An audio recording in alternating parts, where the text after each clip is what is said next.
Hello friends, welcome back to our channel homely talks. అందరూ ఎలా ఉన్నారు? మరి నేనైతే చాలా బాగున్నానండి. మరి మీరందరూ కూడా ఎలా ఉన్నారో నాకు కింద కామెంట్ సెక్షన్లో చెప్పడం మర్చిపోకండి. మరి ఇవాళ అయితే మనం ఒక 2 రకాల స్వీట్స్ని ప్రిపేర్ చేయబోతున్నామండి. అది కూడా మిగిలిపోయిన అన్నంతో. మరి చాలామంది అన్నం మిగిలిపోతే పడేస్తూ ఉంటారు కదా, కానీ ఈసారి అన్నం పడేయకుండా ఈ విధంగా మనం స్వీట్స్ని ప్రిపేర్ చేసుకోవచ్చు. మరి ఇందులో ఒకటి ఏంటంటే రసగుల్లా అండి, అలాగే సెకండ్ వచ్చేసి గులాబ్జామ్. ఈ రెండు కూడా చాలా సింపుల్గా మనం ఈ అన్నంతో ప్రిపేర్ చేసుకోవచ్చు. అది ఎలాగో చూద్దాం. మరి ముందుగా ఉడికించుకున్న అన్నాన్ని తీసుకోవాలండి. నేను ఇక్కడ కొంచెం రైస్ తీసుకున్నాను. వీటితో ఇవాళ గులాబ్జామ్ అలాగే రసగుల్లా ప్రిపేర్ చేసుకున్నాము. ఫస్ట్ అయితే మనం రసగుల్లా ప్రిపేర్ చేద్దామండి. మరి ఉడికించుకున్న అన్నాన్ని ఒక మిక్సీ జార్లోకి వేసుకోవాలి. మొత్తం రైస్ అంతటిని కూడా ఈ మిక్సీ జార్లో వేసుకొని మెత్తగా గ్రైండ్ చేసుకోవాలండి. ఎటువంటి వాటర్ కూడా వేసుకోని అవసరం లేదు. ఈ అన్నాన్ని గ్రైండ్ చేసుకొని ఒక బౌల్లోకి తీసుకుందాము. చూసారు కదా, ఈ విధంగా ఒక బౌల్లోకి తీసుకోవాలండి ఈ రైస్ని. ఇప్పుడు ఇందులో ఒక 2 టేబుల్ స్పూన్ వరకు మైదా పిండి వేసుకోవాలండి. అలాగే ఒక 2 టేబుల్ స్పూన్ వరకు కార్న్ఫ్లవర్ ఉంటుంది కదా, కార్న్ఫ్లవర్ వేసుకోవాలి. అలాగే ఒక 4 టేబుల్ స్పూన్ వరకు మనకి మిల్క్ పౌడర్ వేసుకోవాలి.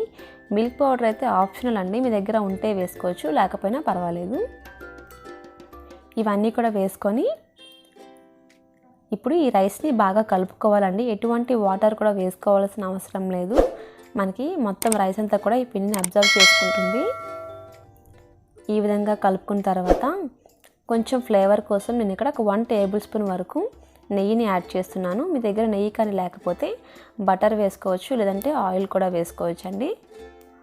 వేసుకొని ఒకసారి బాగా కలుపుకోవాలి.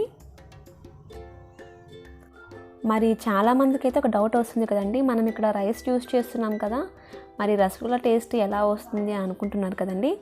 మరి యాజ్ ఇట్ ఈజ్ మనకి రసగుల్లా టేస్ట్ అయితే రాదండి, కానీ స్వీట్ టేస్ట్ అయితే చాలా బాగుంటుంది. మరి ఈ రైస్తో చేసే రసగుల్లా అయితే పిల్లలకి చాలా నచ్చుతుందండి. మరి నేనైతే ఒకసారి ఈ రెసిపీని ట్రై చేశాను, నాకైతే చాలా బాగా నచ్చింది. అందుకని మీతో కూడా ఈ రెసిపీని షేర్ చేస్తున్నాను. ఒకసారి ట్రై చేశాక ఎలా వచ్చినా మాత్రం నాకు చెప్పడం మర్చిపోకండి ఫ్రెండ్స్. చూసారు కదా, ఈ విధంగా మనం ప్రిపేర్ చేసుకున్న తర్వాత చేతికి నెయ్యి కానీ ఆయిల్ కానీ అప్లై చేసుకొని మీడియం సైజులో ఈ విధంగా బాల్స్ లాగా ప్రిపేర్ చేసుకోవాలి. మరీ పెద్దగా కాదు, అలాగని మరీ చిన్నగా కాకుండా మీడియం సైజులో ఉండేలాగా బాల్స్ని ప్రిపేర్ చేసుకోండి. ఇదే విధంగా అన్ని బాల్స్ని కూడా మనం ప్రిపేర్ చేసుకుందాము. మరి రసగుల్లా చేయడం అయితే చాలా కష్టం కూడా కాదండి, చాలా సింపుల్గా ప్రిపేర్ చేయొచ్చు. మనకి రోజు అన్నం మిగిలిపోతూ ఉంటుంది కదా, మరి ఆ అన్నాన్ని పడేయకుండా ఈ విధంగా మనం రసగుల్లా లేదంటే గులాబ్ జామున్ లాగా ప్రిపేర్ చేయొచ్చండి. చూసారు కదా, అన్ని బాల్స్ని కూడా ఇదే విధంగా ఈ సైజులో ప్రిపేర్ చేసుకున్నాను. ఇప్పుడు మనం షుగర్ సిరప్ని రెడీ చేసుకోవాలండి. దానికోసం స్టవ్ మీద ఒక గిన్నె పెట్టుకొని అందులో ఒక 1/2 గ్లాస్ వరకు వాటర్ వేసుకోండి. అలాగే ఒక 1 కప్ వరకు షుగర్ని వేసుకోవాలి. మరి పంచదార అయితే మనకి పాకం రానవసరం లేదండి. ఈ పంచదార అంతా కూడా వాటర్లో కరిగిపోతే సరిపోతుంది. చూసారు కదా, పంచదార అంతా కూడా కరిగిపోయింది కదండి. ఇప్పుడు ఇందులో మనం ముందుగా ప్రిపేర్ చేసి పెట్టుకున్న ఈ బాల్స్ అన్నింటినీ కూడా ఒక్కొక్కటిగా వేసుకుంటూ ఇందులో ఒక 5 మినిట్స్ పాటు వీటిని ఉడికించుకోవాలండి. మరి ఎక్కువసేపు కూడా అవసరం లేదు, ఒక 5 మినిట్స్ పాటు వీటిని ఉడికించుకుంటే ఆ పాకం అంతా కూడా మనకి ఈ బాల్స్కి బాగా పడుతుందండి. 5 మినిట్స్ అయితే మనకి అయిపోయిందండి. చూసారు కదా, రసగుల్లా అయితే మనకి ఆల్మోస్ట్ అయిపోయింది. ఇప్పుడు స్టవ్ ఆఫ్ చేసుకుని ఒక సర్వింగ్ బౌల్లోకి తీసుకొని సర్వ్ చేసుకుంటే మనకి ఎంతో టేస్టీ అయిన రైస్ రసగుల్లా రెడీ అండి. మరి ఈ స్వీట్ని మీరు ఫ్రిడ్జ్లో పెట్టుకొని కూడా తినచ్చు, ఇంకా బాగుంటుంది. ఇంకా మనకి సెకండ్ రెసిపీ వచ్చేసి గులాబ్ జామ్ అండి. మరి ఈ గులాబ్ జామ్ కూడా చాలా సింపుల్గా ప్రిపేర్ చేసుకోవచ్చు. మనం ఆల్రెడీ ఇందాక అన్నంతోని బాల్స్ని ప్రిపేర్ చేసుకున్నాం కదండి, ఆ బాల్సేనండి. కొన్ని ఏంటంటే నేను ఇక్కడ రసగుల్లా ప్రిపేర్ చేశాను, కొన్నిటితో ఏంటంటే గులాబ్ జామ్ ప్రిపేర్ చేయబోతున్నాను. దానికోసం ఒక ప్యాన్ పెట్టుకొని ఇందులో మరి బాల్స్ ఫ్రై చేసుకోవడానికి సరిపడా ఆయిల్ వేసుకోండి. డీప్ ఫ్రై అయితే అవసరం లేదు, కొంచెం బాల్స్ అన్నీ కూడా బాగా ఫ్రై అయ్యేటట్లు కొంచెం ఆయిల్ వేసుకుంటే సరిపోతుంది. ఈ ఆయిల్ని బాగా హీట్ చేసుకోవాలి. మరి ఆయిల్ అయితే మనకి బాగా వేడయిందండి. ఇప్పుడు ఇందులో మనం ముందుగా ప్రిపేర్ చేసి పెట్టుకున్న ఈ బాల్స్ కూడా వేసుకొని ఫ్రై చేసుకోవాలి. మరి అన్నీ కూడా వేసుకొని గోల్డెన్ బ్రౌన్ కలర్ వచ్చేంత వరకు కూడా వీటిని ఫ్రై చేసుకుంటూ ఉండాలండి. టేస్ట్లో అయితే అంత పెద్ద డిఫరెన్స్ ఏమీ ఉండదండి. కాకపోతే పిల్లలకి ఏంటంటే ప్రతిసారి ఒకే రకంగా కాకుండా కొంచెం డిఫరెంట్గా చేస్తే నచ్చుతుంది కాబట్టి నేను ఈ విధంగా ట్రై చేశాను. మరి నాకైతే బాగా నచ్చిందండి. చూసారు కదా, ఈ కలర్లోకి మారాలి మనకి బాల్స్ అనేవి. ఇంకా స్టవ్ ఆఫ్ చేసుకొని వీటిని ఒక ప్లేట్లోకి తీసేసుకుందామండి.